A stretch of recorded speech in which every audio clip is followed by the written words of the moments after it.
Now, having interrogated how one could be alienated, even why with the other, now let us now focus on the participation and community life.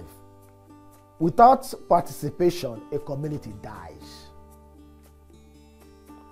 You know, and this community could be community of two persons, marriage, could be community of more than family, could be a community of, you know, colleagues at work, an institution, school, whatever, a society, a nation, a country. When people are not participating, the community dies. It takes at least two persons to form a community, at least two. No individual person can form a community. Hence, the difference between the individual life and the community life is very important. Since it takes at least two persons to form a community, participation becomes the ground of community life. The ground of community life is participation. Be it friendship, marriage, family, society, nation, state, or the global community. Without participation, the community dies. And that is why we're in whatever level of community we belong to, we are, in marriage, in family, in work, in society, in the state, everybody must ensure that there is participation by everyone. In other words, that everyone self-fulfill themselves in participation. If not, people experience alienation, and that leads to the death of the community. Now, let us look at community of acting and community of being. So this is very important.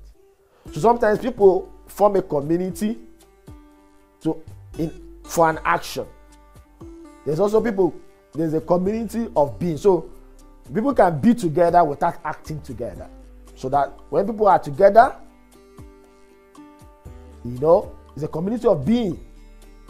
But when people are together and they are together for an action, then it's community of acting, of action. So community as acting together for a goal. So when there is a community of action, means group of persons are together for a goal, to execute a goal. So it's not enough to be together, but you are together for an action. This leads him to distinguish whatever distinguishes community of acting from the community of being. Why in the community of being, the emphasis is on the communal existence of the persons. Communal existence of persons. In the community of acting, the emphasis is on the communal action and the coalescence of the persons acting together. So being together, community of being, then being together for an action, the community of action or community of acting.